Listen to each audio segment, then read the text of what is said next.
మరొకసారి అంతర్జాతీయ మహిళా దినోత్సవం సందర్భంగా మహిళలందరికీ నా యొక్క శుభాకాంక్షలు. అయితే ఈ మహిళా దినోత్సవం అయిన తర్వాత కాకినాడలో యాక్చువల్గా ఇవాళ టౌన్ ప్లానింగ్ గురించి యాక్చువల్గా అధికారులతో యాక్చువల్గా డిస్కస్ చేయడం జరిగింది.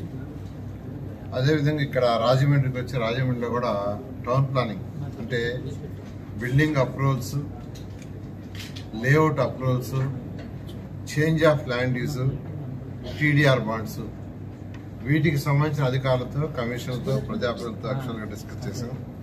అయితే నిజంగా ఈ ప్రభుత్వం వచ్చిన తర్వాత అనేక రిఫార్మ్స్ తీసుకొచ్చాం.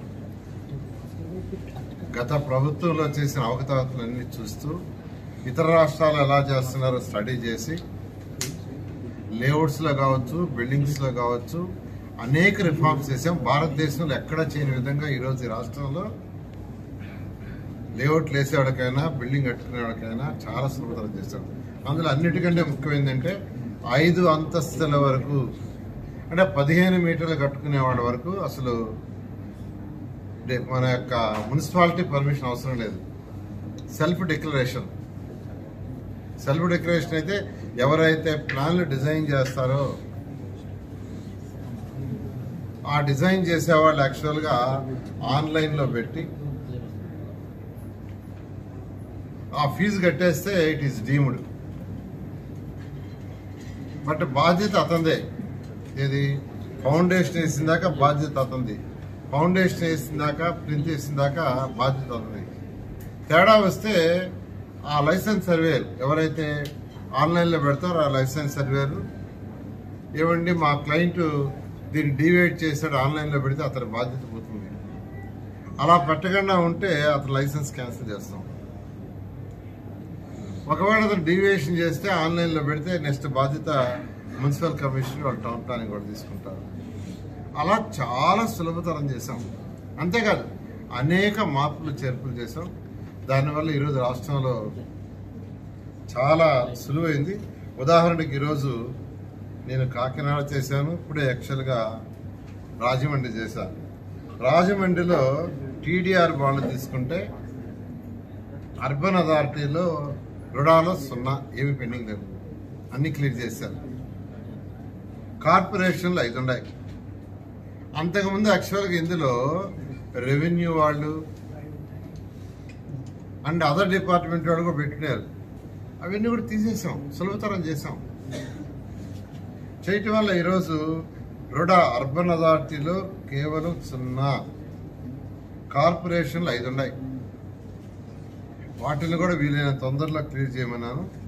అదేవిధంగా బిల్డింగ్ అప్రూవల్స్ తీసుకుంటే బిల్డింగ్ అప్రూవల్స్ రుడాలో బిల్డింగ్ అప్రూవల్స్ 7 ఉన్నాయి పెండింగ్, కేవలం 7. లేఅవుట్స్ పెండింగ్స్ 5 ఉన్నాయి, కేవలం 5. అదేవిధంగా కార్పొరేషన్లో బిల్డింగ్ అప్రూవల్స్ 19 ఉన్నాయి, లేఅవుట్స్ ఇంకా రాలా వాళ్ళకి.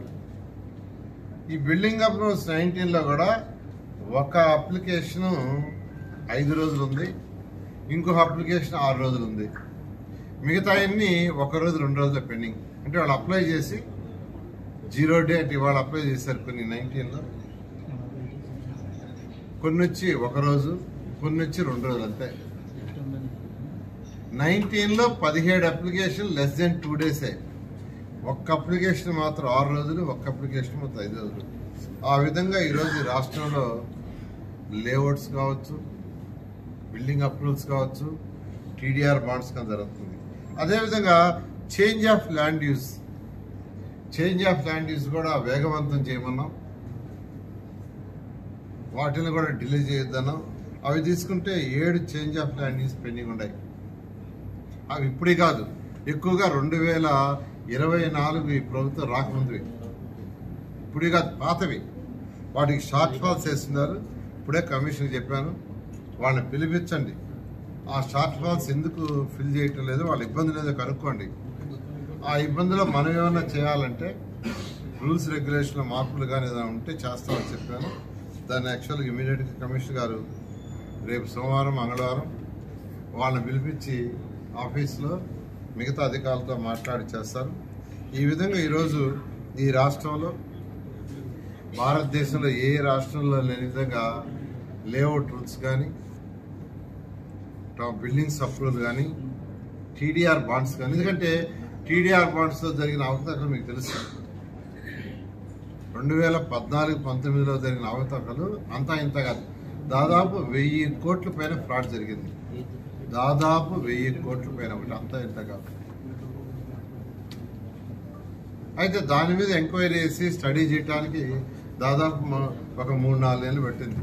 ఇంకా కూడా విశాఖపట్నంలో అయితే విజిలెన్స్ అండ్ సిఐడి వాళ్ళు ఇంకా ఎంక్వైరీ చేస్తున్నారు. గత ప్రభుత్వం చేసిన అవకతవకలకి మచ్చు కథ ఒకటి చెప్తున్నారు.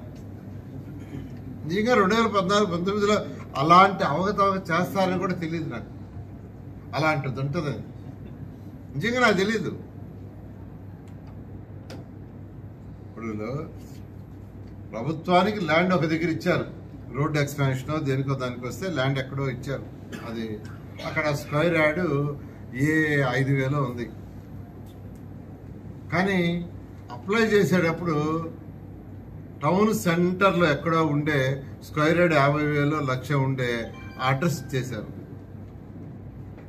ఇచ్చిన సైట్ ఏమో స్క్వేర్ యార్డ్ వచ్చి 5,000 ఉంటుంది, 5,000, 3,000, 2,000. కానీ దాని హౌస్ అడ్రస్ అక్కడ ఏం చేశారంటే హౌస్ అడ్రస్ పెట్టుకున్నారు. ఆ హౌస్ అడ్రస్ ఏం చేశారంటే టౌన్ సెంటర్లో ఎక్కడో 50,000, 75,000 లక్ష ఉండేది ఇచ్చారు. ఏంగానే ఆ టీడీఆర్ బాండ్ వాల్యూ 10 రెట్లు, 20 రెట్లు, 30 రెట్లు పెరిగిపోయింది. ఇది ఒక పక్కా వెల్ ప్లాన్డ్ గా చేసిన 50,000, 75,000 లక్ష ఉండేది ఇచ్చారు. ఏంగానే ఆ టీడీఆర్ బాండ్ వాల్యూ 10 రెట్లు, 20 రెట్లు, 30 రెట్లు పెరిగిపోయింది.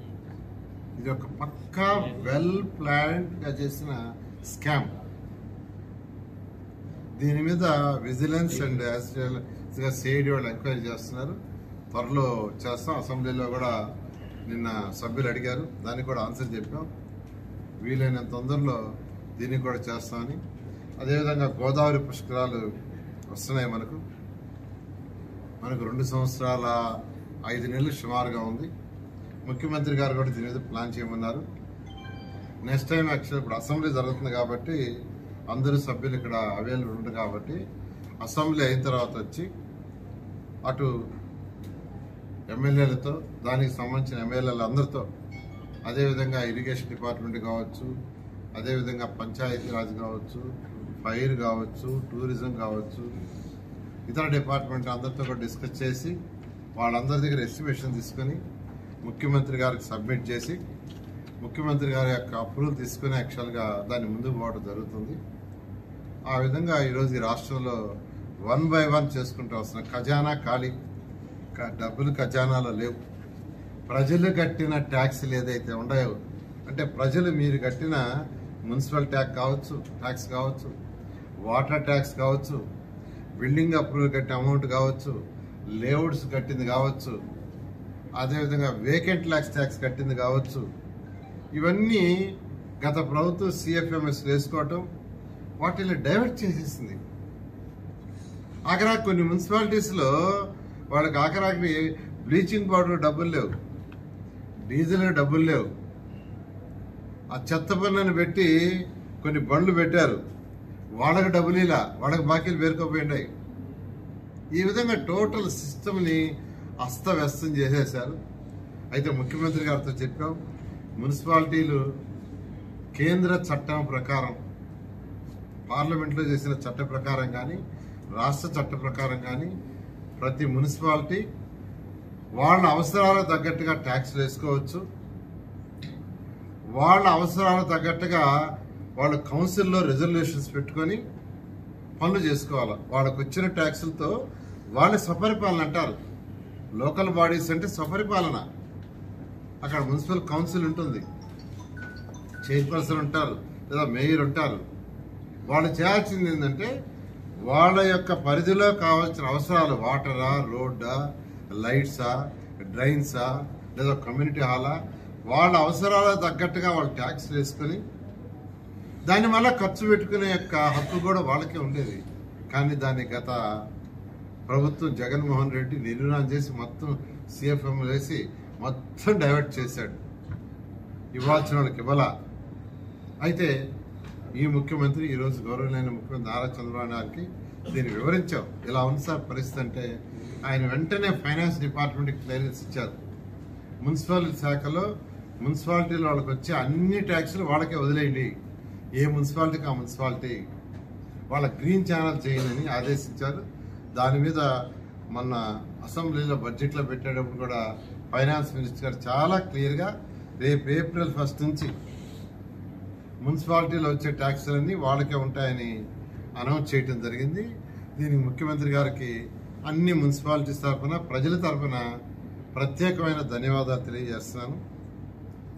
అంతేకాకుండా ఈ లెగసీ గత ప్రభుత్వం పోయేటప్పుడు 85 లక్షల టన్నుల చెత్త ఇచ్చేసిపోయింది. 85 లక్షల టన్నుల మెట్రిక్ టన్నుల చెత్త లెగసీ దాన్ని క్లీన్ చేయడానికి టెండర్లు పిలిచాం. క్లీనింగ్ స్టార్ట్ అవుతుంది. ముఖ్యమంత్రి గారు అయితే రాబోయే October 2వ తేదీకి మొత్తం క్లీన్ చేయాలన్నారు. ఖచ్చితంగా వారి ఆదేశం ప్రకారం చేస్తాం. అయితే ఫ్యూచర్లో ఇలాంటి లెగసీ చెత్త పేరుకోకుండా ఉండాలనే ఉద్దేశంతో 2014-19లో వేస్ట్ ఎనర్జీ ప్లాన్ చేశాం. నేను China, Japan, Russia, Singapore, Malaysia అన్ని దేశాలు తిరిగినప్పుడు ఎక్కడికి పోయినా మార్నింగ్ 5 to 10 నేను యాక్చువల్గా మున్సిపాలిటీస్కి వెళ్ళిపోయేవాడిని.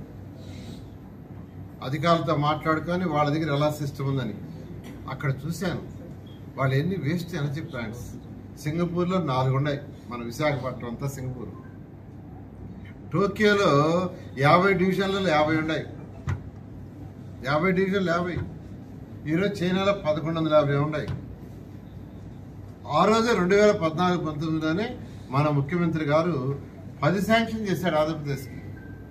ప్రతి జిల్లాలో ఒకటి పెట్టమన్నారు.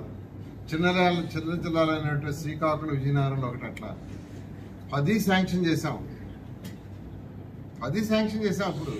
అయితే సైట్స్ కావాలి. సైట్స్ వచ్చే లోపల గవర్నమెంట్ పోయింది. అయితే విశాఖపట్నం సైట్ దొరకటం వల్ల అది టేకాఫ్ అయ్యి చాలా చక్కగా 1200 టన్నుల చెత్త రోజు దాంట్లో వేస్తున్నారు. బర్న్ అయిపోయి ఎలక్ట్రిసిటీ వస్తుంది. అదేవిధంగా గుంటూరులో ప్రాజెక్ట్ అయిపోయింది. ఆ రోజు మేము స్టార్ట్ చేసింది. దాంట్లో 1100 టన్నులు వేస్తున్నారు. బర్న్ అయిపోతుంది. ఇక మళ్ళా ఈ ముఖ్యమంత్రి గారు వచ్చిన తర్వాత రాజమండ్రి, కాకినాడ మధ్య ఒకటి పెట్టమన్నారు. నెల్లూరు, తిరుపతి మధ్య ఒకటి పెట్టమన్నారు. రాయలసీమలో మరొక 2 పెట్టమన్నారు. మొత్తం 6 పెడితే ఈరోజు రాష్ట్రంలో రోజు వచ్చే 6700 టన్నులు. దాంట్లో 6000 టన్నులు ఈ 6 ప్రాజెక్టుల్లో పోయి బర్న్ అయిపోతుంది. కేవలం 700 మెట్రిక్ టన్నులు ఉంటుంది. అది ప్రాసెస్ చేసి బయటకు పంపిస్తాం. అంటే ఫ్యూచర్లో లెగసీ అనేది, చెత్త అనేది ఎక్కడా ఉండకూడదు. ఏ రోజుకి ఆ రోజు డిస్పోజ్ అవ్వాలని ముఖ్యమంత్రి గారు ఆదేశించారు.